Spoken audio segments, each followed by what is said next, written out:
Alright, so this part of the ankle eval, we're going to do the range of motion section. Normally we would do this with the goniometer, but we don't have access to that right now.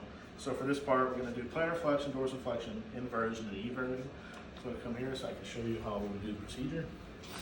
So for plantar flexion and dorsiflexion, you would take the goniometer, have the circular part in the center of the malleolus, the lateral one. Stable arm in line with the fibula, and the other arm parallel to the fifth. So for plantar flexion, I'm going to have Brendan push his foot towards the ground. Then he would take the arm and make it parallel with the fifth.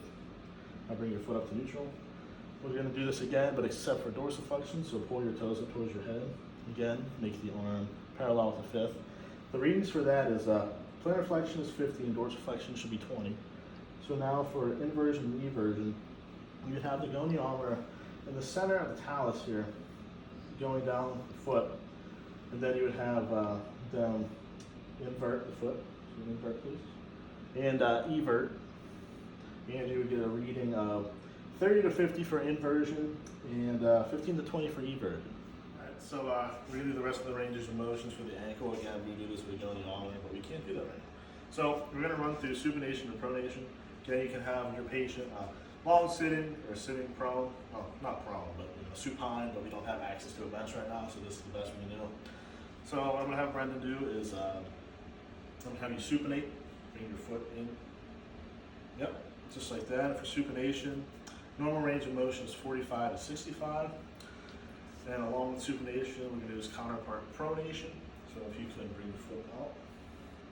So pronation should be a range of motion about 15 to 30.